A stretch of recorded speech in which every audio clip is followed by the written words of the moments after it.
Bismillahirrahmanirrahim. Əziz və dəyərli müsəlman bacı və qardaşlarım, ilk öncə özümə, sonra sizin hər birinizə uca və böyük olan Rəbbimizdən haqq təqvası ilə qorxmağa nəsihət edir.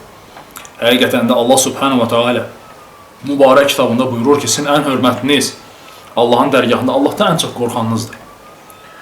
Allah Subhanahu wa Taala'dan qorxmaq, Rəbbimizin üzərimizdə olan əmrlərini yerinə yetirmək və nəyə ki bizlərə qadağan edibsə və nədən ki çəkinməyi əmr edibsə, o şeylərdən uzaq durmaqla bu sifəti qazanmaq olar.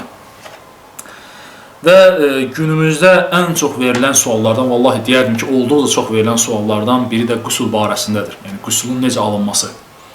Və ən çox görürsən ki, müsəlmanlar sual verirlər ki, əgər cümə günü bir müsəlman cünub olarsa, ilk öncə cənabət qüslu alınmalıdır, yoxsa cümə qüslu alınmalıdır. Və yaxud da bunların hər ikisini bir niyyətlə almaq lazımdır, yoxsa ayrı-ayrı niyyətlərlə etmək lazımdır. Və yaxud da verilən suallardan cənabət qüslundan sonra dəstəmaz almaq vacibdir, yoxsa vacib deyil.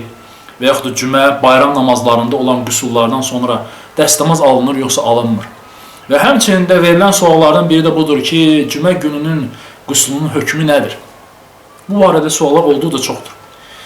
Mövzu keçməmişdən öncə, əziz müsəlmanlar, bir şey xatırladım ki, bu ibadətlər gündəlik hər bir müsəlmanın qarşılaşdığı, daima qarşılaşdığı bir ibadətlərdir. Dəstəmaz, qüsul, namazın özü. Ona görə də hər bir müsəlmanın üzərinə vacibdir ki, bu məsələləri bir dəfə oturub oxusun, öyrənsin, əzbərləsin və yadda saxlasın. Vallahi ki, bir dəfə sən bunları oxumaqla, yadda saxlamaqla, əzbərləməklə, halbuki bu barədə dərslərimiz də var, digər tələbələrin də dərsləri var YouTube-da. Həmçinin olduqca bu barədə məlumatlar da çoxdur internet saytlarında. Dəstəmaz olsun, qüsul olsun, namaz olsun. Yəni, bu barədə dərslər çoxdur.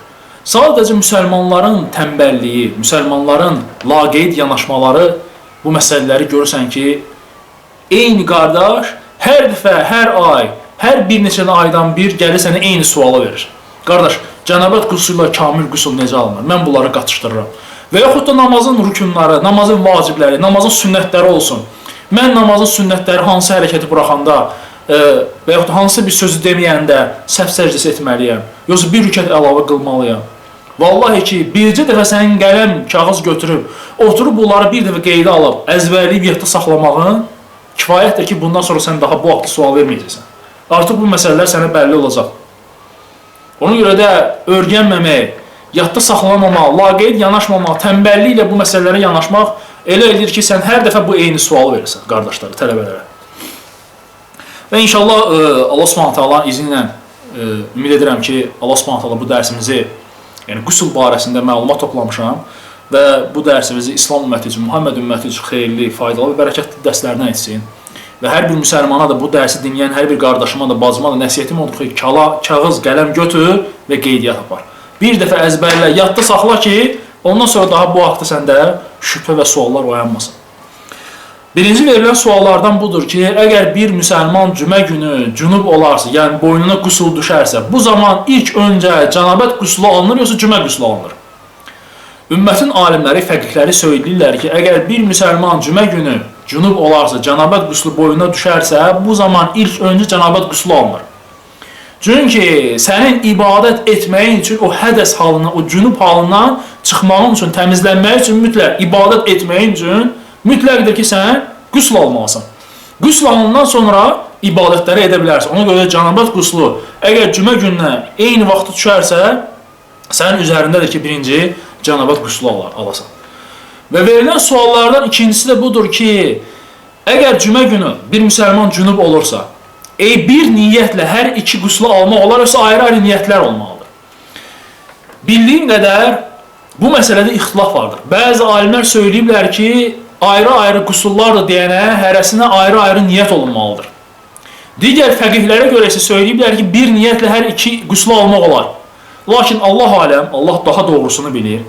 Ayrı-ayrı qüsullar olduğu üçün, ayrı-ayrı ibadət olduğu üçün hərəsinə ayrı-ayrı niyyət olunmalıdır. İlk öncə Bismillah deyib cənabət qüslunu alırsan, ondan sonra niyyət dəyişilir, cümə qüslunu nə edirsən, yerinə yetirirsən.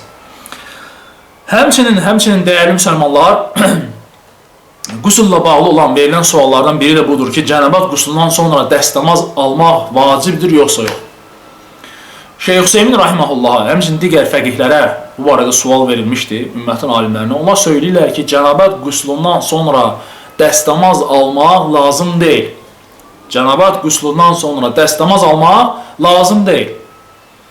Cənabət quslu etdikdən sonra, cənabət quslu aldıqdan sonra bir müsəlman dərhal ondan sonra gedib ibadətləri yerinə yetirə bilər. İbadətlərini yerinə yetirə bilər. Lakin cümə günü, cümə quslundan və həmçinin bayram günləri, Ramazan, qurbanlıq bayramları üçün alınan qusullardan sonra dəstəmaz almaq nədir? Vacibdir. Dəstəmaz almaq şərtdir ki, sən ibadəti yerinə yetirə biləsən. Amma cənabət quslunda sən cünub halından çıxdıqdan sonra, yəni cənabət quslu aldıqdan sonra dəstəmaz almadan belə gedib ibadətləri yerinə yetirə bilərsən. Amma cümə günü qüsulu alırsansa və bayram günü qüsullarını alırsansa, bu zaman dəstəmaz almaq mütləqdir. Dəstəmaz almaq mütləqdir. Həmçinin əziz müsəlmanlar, Şeyx Hüseymin rahimehullah söyləyir ki, qadınlarda olan nifas və heyz halından sonra, yəni heyz hər ay onlarda baş verən o qanaxmadır, heyz halıdır ki, o heyz halından təmizləndikdən sonra da dəstəmaz almağa, həmçinin nifasdan sonra, yəni doğuşdan sonra ki, qadınlarda 40 gün müddətinə o qan olur, bu qüsuldan, yəni bu nifasdan da təmizləndikdən sonra dəstəmaz almağa ehtiyac yoxdur. Yəni bu qüsulu aldıqdan sonra artıq birbaşa insan gedib ibadətləri yerinə yetirə bilər. İnsan, müsəlman ibadətləri yerinə yetirə bilər. Yaxşı, cənabət quslu necə alınır? Cənabət quslu necə alınır? Əziz müsəlmanlar, bilin ki, cənabət quslu ilk öncədən niyyətdir. Yəni, niyyət olmalıdır ki, sən cünub halındasan və cənabətdən təmizlənmək üçün qüsl alırsan. İkincisi, bədənin bütün hissəsi yuyulur, ağız və burun da bura daxildir. Bu ən asan variantıdır. Bu ən asan variantıdır cənabət quslunun. Alimlər söyləyirlər ki, istər baseyn olsun, istər dəniz olsun. Bir müsəlman Bismillah deyib, həmin o dənizə baş vurursa, başdan dırnağa kimi bütün bədən islanır, yuyulursa və ağzını da, burnunu da yuyursa, artıq bu nədir?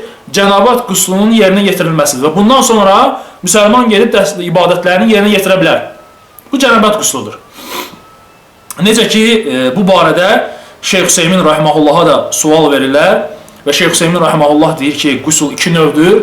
Vacib olan qüsul, yəni cənabət quslu və bir də kamil olan qüsul. Peyğəmbər s.ə.v-in aldığı şəkildə. Vacib olan qüslu, yəni cənabət quslunu Şeyx Hüseymin rahimehullah izah edərkən deyir ki, vacib olana gəldikdə insan Allah subhanahu wa ta'ala'nın ayəsinə əsasən bütün bədənini yuyur. Necə ki, Allah Taala buyurur ki, əgər cünub olsanız, qüsul edin. Deməli, əgər insan bütün bədənini niyyət edərək yuyarsa, bu kifayətdir. Həmçinin məlumdur ki, burunun təmizlənməsi, ağzın yaxalanması da buna aiddir. Çünki burun və ağız da daxili orqanlar deyil, xarici orqanlardır. Ona görə də ağız və burun da cənabət quslunda bir dəfə yumaqla, bu nədir? Kifayətdir. Kifayətdir ki, insan cənabət quslunu almış olur. O ki qaldı, dəyərli müsəlmanlar, deməli, o ki qaldı kamil qüsul və kamil qüsul necə alınır? Bu qüsula gəldikdə isə bu barədə Ayşə radiyallahu anhədən, Quran Buxar Müslimdə, həmçinin də Meymunə radiyallahu anhədən, Peyğəmbər zövcələrindən, xanımlarından çoxlu sayda hədislər varid olmuşdur. Və kamil qüsula gəldikdə necə gəlib ki, Ayşə radiyallahu anhədən ki, Allah Resulü Muhammed s.ə.v cənabət qüsulu etdikdə ilk öncə əllərini yudu. Peyğəmbər s.ə.v cənabət qüsulu aldıqda Ayşə radiyallahu anh deyir ki, ilk öncə əllərini yudu. Sonra sağ əli ilə su tökərək, sol əli ilə övrət hissəsini yudu. Sol əli ilə övrət hissəsini yudu. Sonra dəstəmaz aldı. Dəstəmaz aldıqdan sonra 3 dəfə başına su tökdü. Əlləri ilə suyu saçının dibinə çatdırdı. Sonra bədəninin qalan hissələrini yudu və sonunda da ayaqlarını yuyaraq Peyğəmbər s.ə.v kamil qüslu almış oldu. Deməli, dəyərli müsəlmanlar, Ayşə radiyallahu anhədən, həmçin Meymunə radiyallahu anhədən Peyğəmbər s.ə.v-in kamil qüsulu necə alması izah olunub. Və Ayşə radiyallahu anh deyir ki, Allah Resulü s.ə.v cünub olduqdan sonra hamama girərdisə, Peyğəmbər s.ə.v ilk öncə əllərini yuyardı. İlk öncə əllər yuyulardı. Əllər yuyulandan sonra sağ əli ilə suyu götürər və sol əli ilə övrət hissəsini, yəni ön və arxa hissələrini Peyğəmbər s.ə.v yuyardı. Bundan sonra Allah Resulü s.ə.v dəstəmaz alar. Eyni ilə bizim aldığımız dəstəmaz, yəni necə ki Allah Resulü sallallahu bizi öyrədib dəstəmaz almağı, o cürə dəstəmaz alardı. Lakin hədisdə deyilir ki, Peyğəmbər sallallahu ayaqlarını sonunda çıxanda yuyardı. Nə üçün? Çünki Allah Resulü sallallahu zamanında hamamlar, yəni onların qüsl aldığı yerlər torpaq idi yer və Peyğəmbər sallallahu çıxanda ayaqlarını o torpaqdan təmizləyərdi, çıxardı. Lakin alimlər söyləyirlər ki, bu günləri müasir vaxtı hər bir hamamda şərait olduğu üçün, rahatçılıq olduğu üçün dəstəmazı kamil şəkildə alırsan. Yəni ayaqlarını da yuyursan. Ayaqlarını da yuyursan. Bundan sonra, ayaqları yuyandan sonra baş hissə yuyulur və barmaqların ucları ilə saçın dibinə, həmçinin saqqalın dibinə suyu çatdırırsan. Deməli, bir dəfə su töküb yumaq vacib, 3 dəfə etmək isə bunun sünnədir. Sonra sağ tərəf yuyulur, sonra sol tərəf yuyulur və ayaqları da yuyub çıxırsan bayra. Bu artıq nədir? Kamil qüsulun qaydasıdır. Bu artıq kamil qüsulun qaydasıdır. Deməli, cənabat qüsulu necə alır onu söylədi və həmçində kamil qüsul necə alır biz onu da söylədik. Lakin qardaşlar sual verirlər ki, artıq yaydır, yaya doğru gedirik, istilərə doğru gedirik, istər-istəməz insan tərləyir və hər dəfə gəlib çinmək istəyir. Cünub deyiləm, sadəcə adi bir vaxtdır, sərinlənmək üçün girib çinmək istəyirəm. Necə mən çimim?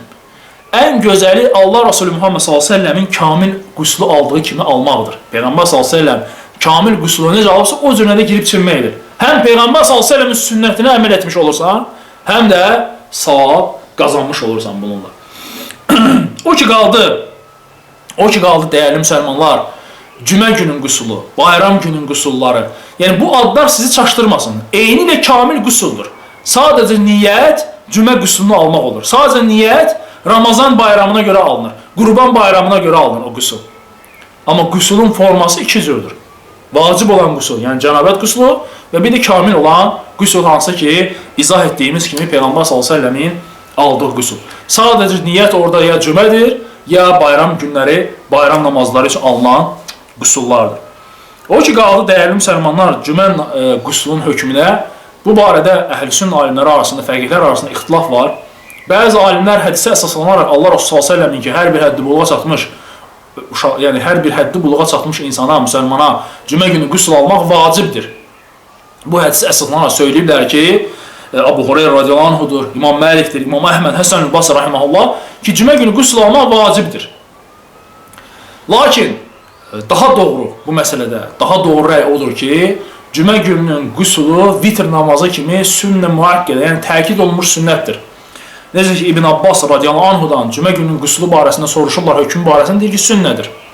Bu barədə həmcə İbn Məsuddan, həmcə Osmandan, radiyallahu anhudan, həmcə Əbu Hanifədən rəy olaraq söylənilmişdir. Çünki Peyğəmbər s.ə.v-in zamanında sahabələr tərli olaraq cüməyə gələrdilər və Peyğəmbər s.ə.v həmçinin də xəlifələrin zamanında onları geri göndərməzdilər ki, getsinlər, qüsul alıb gəlsinlər. Əgər vacib olsaydı, bu zaman nədir? Onların qüsul almaları da vacib olardı. Doğru olan da cümə gününün qüsulunun sünnə müəkkədə, yəni təkid olunmuş sünnə olmasıdır. İnşallah yəni, bu qədər. Yəni, ümid edirəm ki, Allah subhanət bu dərsimizi Muhammed ümməti üçün, İslam ümməti xeyirli, bərəkətli, faydalı dərslərdən edəcək. Və ümid edirəm ki, bu dərsimiz bir çox müsəlmanların yəni, qüsul məsələsi ilə olan problemlərinin həlli üçün bir səbəb olacaq. Subhanəkə Allahumma və bihamdi, əşhədu ən la iləhə illə əntə əstəğfiruka və ətubu iləyik.